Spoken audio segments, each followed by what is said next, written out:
On one side of the world, deep in the sterile vaults of the Bank of England, sits a fortune in gold. 31 metric tons of it, now worth a stunning $4.8 billion. It belongs to Venezuela, but for years, Venezuela couldn't touch it. It was a ghost fortune, a symbol of a nation's frozen wealth, held hostage by a messy political standoff. On the other side of the world, deep in the sweltering, lawless jungles of the Amazon, lies a far greater fortune. An estimated 7,000 tons of gold, worth over $500 billion, buried beneath the soil of the Orinoco mining arm. This gold isn't frozen. It flows freely, dug from the earth by desperate hands, poisoning rivers with mercury, funding criminal armies, and leaving a trail of blood as it's smuggled across borders. This is the paradox of Venezuela, a nation sitting on one of the largest gold deposits on earth, yet whose people have suffered one of the worst economic collapses in modern history. A country with two fortunes, one it couldn't access, and one it can't control. This whole story is about more than just a precious metal. It's a tale of a failed state, geopolitical chess, and an economic war fought not with soldiers, but with sanctions, court rulings, and the global financial system. But just when we thought we understood the board, the game was completely upended. In a dramatic overnight raid, U.S. Special Forces captured President Nicolás Maduro, leaving his handpicked vice president, Delcy Rodriguez, to take the helm. This stunning move didn't just create a power vacuum. It blew the lid off the entire gold dispute. The popular myth speaks of a $518 million swing in Venezuela's treasury, and with the country's total reserves now at 161 tons, that number is frighteningly real. So, with Maduro gone and a new leader in Caracas, the biggest question is, who will finally control Venezuela's gold? Section 1. The Ghost in the Vault. So, what makes this gold so important anyway? For any nation, a central bank's gold reserves are the ultimate backstop. It's a guarantee of value when currencies get shaky. Gold is the asset of last resort, the bedrock of financial credibility you can sell for hard cash in a crisis. It's a nation's financial survival kit. For decades, Venezuela built up its reserves. During the oil boom years, black gold was turned into yellow gold and stored in vaults at home and, crucially, abroad in places like London. Storing gold internationally is standard practice. It gives you access to liquid markets and spreads your risk. No one imagined this routine financial move would one day become a strategic cage. Today, Venezuela's official gold reserves have dwindled from their peak, but recent reports put the total at 161 metric tons, with the price of gold surging to over $4,400 an ounce. That's worth a staggering $22 billion. This is where the math gets wild. With about 5.18 million troy ounces in its declared reserves, every time the global price of gold moves by just $100, the value of Venezuela's official holdings swings by over $518 million. In a normal economy, that's a fluctuation. For a collapsed economy, it's an earthquake. And it brings us back to London. In the vaults of the Bank of England lies the most famous 31 tons of this treasure. Since 2018, Nicolás Maduro's government was blocked from repatriating it. The official legal battle kicked off in May 2020 when Maduro sued, claiming he needed the funds to fight the COVID-19 pandemic. The Bank of England refused. What followed was a legal drama fit for a thriller. On one side, Maduro's government argued it was the legitimate authority. On the other, a rival board appointed by opposition leader Juan Guaido, who in 2019 had been recognized as interim president by the UK and over 50 other countries. The case hinged on a bizarre question. Who does the British government say is in charge? The courts were bound by the government's one-voice doctrine, and since the UK backed Guaido, the gold was legally his. But there was a catch. The courts also ruled that Guaido's board couldn't just take the gold, as they didn't actually run the country. The result was a perfect stalemate. Maduro couldn't get it because the UK didn't recognize him. The opposition couldn't get it because they weren't in power. The gold was frozen. Now, with Maduro captured by the US and facing charges in New York, that stalemate is shattered. A new government under interim President Delcy Rodriguez is in place, and the multi-billion-dollar question has landed squarely on London's doorstep once again. Will this new government finally get the gold? Section 2. The Curse of Black Gold. The story of Venezuela's ruin begins not with gold, but with oil. For most of the 20th century, Venezuela was the classic petrostate. It sits on the largest proven oil reserves in the world, a sea of black gold that built its destiny. During the high-price years, money poured into Caracas, building highways, skyscrapers, and a powerful elite. But it also planted the seeds of what economists call Dutch disease. The term comes from the Netherlands in the 1960s, after a huge natural gas discovery. Their newfound wealth made their currency soar, which made all their other exports too expensive to compete on the world market. Their other industries just withered away. Venezuela got a terminal case of this disease. Oil was so profitable that nothing else seemed worth doing. The country stopped making its own food, its own cars, its own clothes. It just imported everything, paid for with petrodollars. For decades, oil made up over 90% of export earnings and funded more than half the government's budget. The economy was a skyscraper built on a single pillar. When Hugo Chavez came to power in 1999, he put this model on steroids. Riding a wave of high oil prices, he launched his Bolivarian revolution, pouring money into massive social programs for the poor. He nationalized key industries, including foreign-owned oil projects, and used oil as a diplomatic weapon. For a time, it looked like it was working. Poverty fell, and Chavez was incredibly popular. But under the surface, the pillar was cracking. The state oil company, PDVSA, once a world-class corporation, was hollowed out. Competent engineers were replaced with political loyalists. Money that should have gone into maintenance was siphoned off for social spending. The system became bloated, inefficient, and corrupt. Then came the one-two punch. In 2013, Hugo Chavez died, leaving his successor, Nicolás Maduro, in charge. A year later, in 2014, the global price of oil collapsed, falling from over $100 a barrel to under $50. For Venezuela, it was a cataclysm. The pillar buckled. The flood of petrodollars slowed to a trickle, but the massive spending didn't. Maduro's government did what struggling regimes always do. It printed money. It printed bolivars non-stop to paper over the deficit. The result was hyperinflation. The currency evaporated. Savings were wiped out. A monthly salary could barely buy a carton of eggs. The government imposed price controls, which only made things worse as shelves went empty. The economy went into a death spiral. Between 2014 and 2021, Venezuela's GDP shrank by an unbelievable 75%. It was the single worst economic collapse outside of wartime in half a century. The nation that once had the highest standard of living in Latin America saw its infrastructure crumble. This implosion triggered one of the largest humanitarian crises in the world. Desperate for food, work, or any future at all, nearly 8 million people fled the country, more than a quarter of the population. As the oil pillar turned to dust, the Maduro regime, desperate for cash, turned to the only thing it had left: gold. Section 3. The Pivot to Yellow Gold. As Venezuela's oil industry fell apart, the U.S. tightened the screws, accusing the Maduro regime of authoritarianism and corruption. Washington unleashed a campaign of maximum pressure in 2017. Financial sanctions cut the government off from U.S. markets, but the hammer fell in 2019 with sweeping sanctions on PDVSA, the state oil company. This was the kill shot. The sanctions effectively blacklisted Venezuela's oil from the global market. Cut off from its primary source of income, the Maduro government had to find another way to get hard currency. The answer was in the central bank's vaults. The pivot to gold was fast and desperate. The government started flying tons of gold to allies and middlemen in countries like Turkey and the UAE.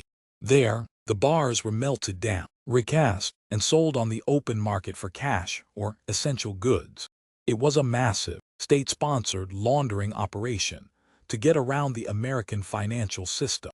But Washington was watching. In November 2018, the U.S. issued Executive Order 13,850, officially expanding the economic war to the gold front.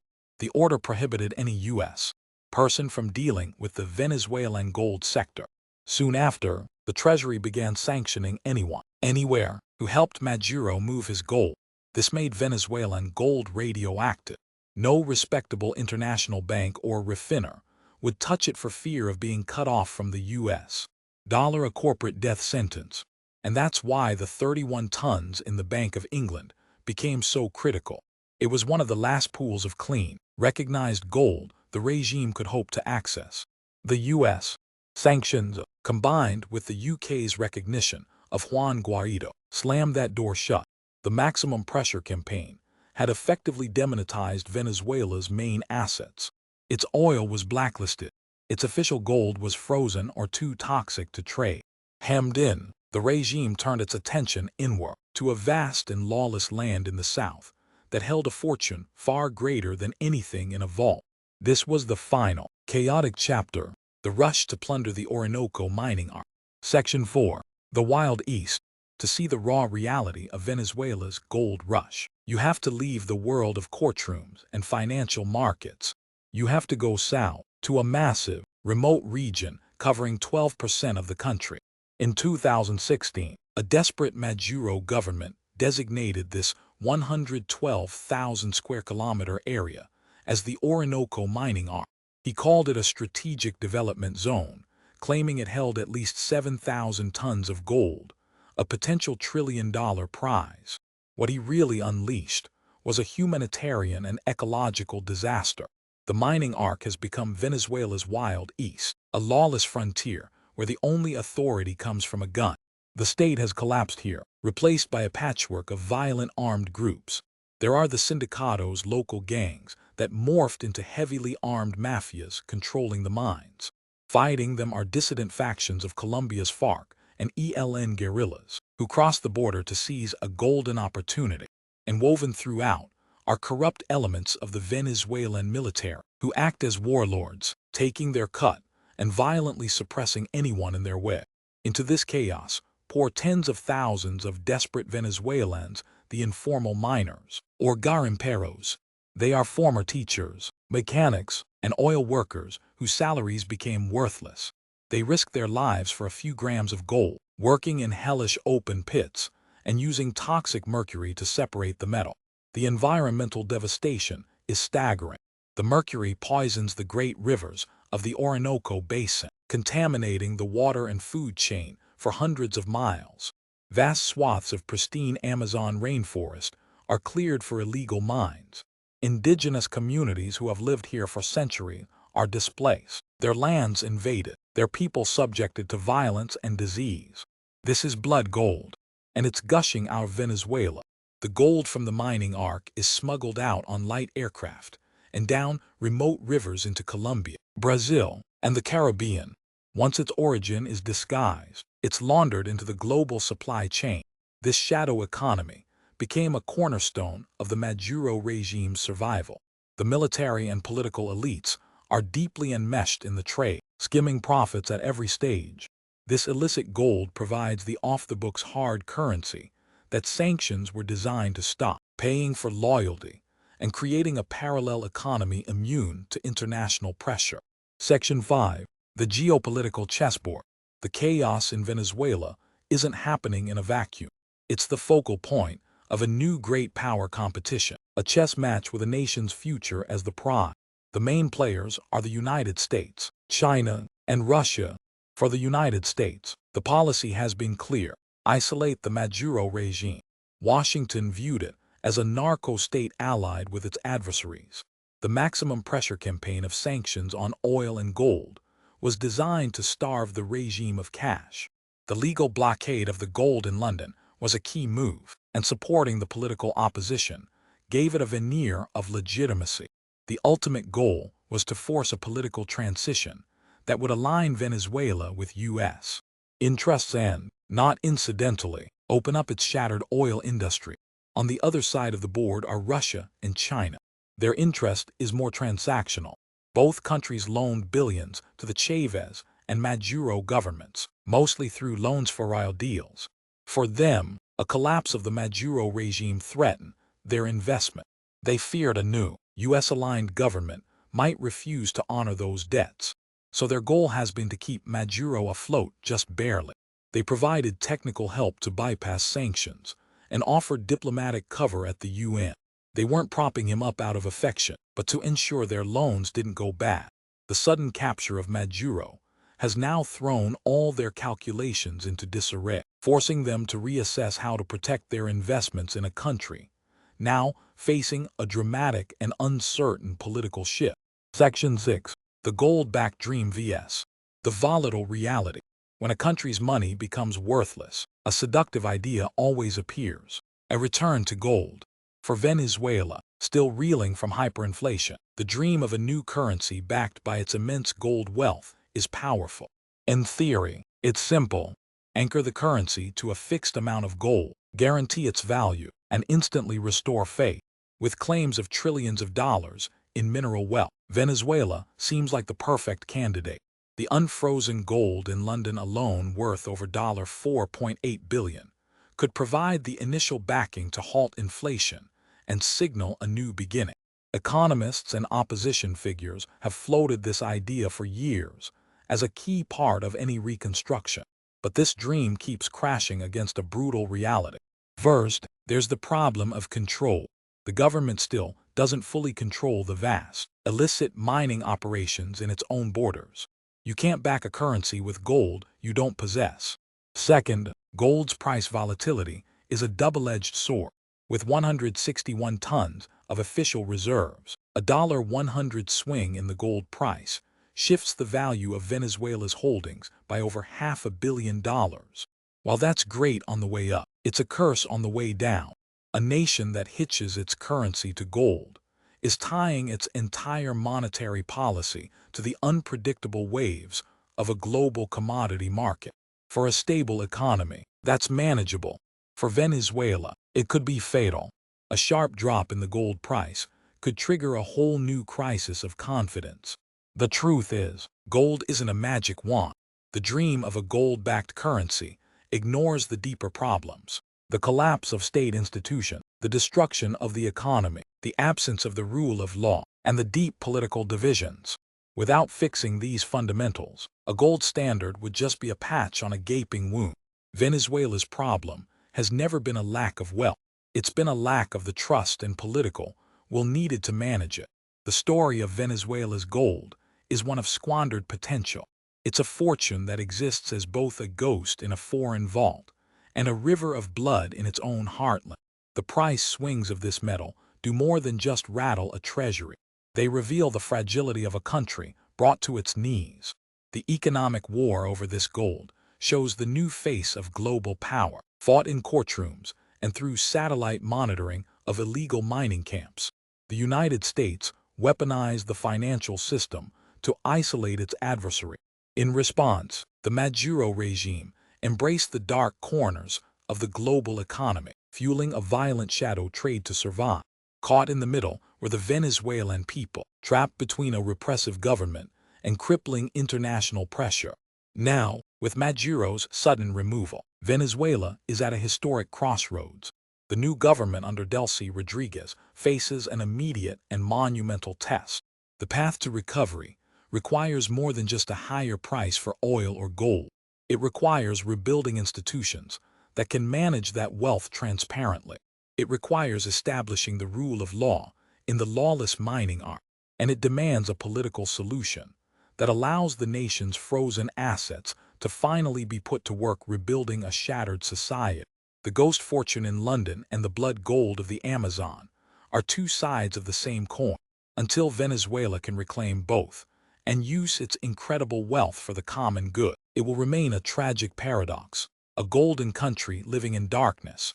This battle for resources is a pattern repeating across the globe, and it directly impacts finance and politics. To keep understanding the hidden forces shaping our world, make sure you subscribe. Let us know in the comments what other geopolitical economic conflicts you'd like us to break down next.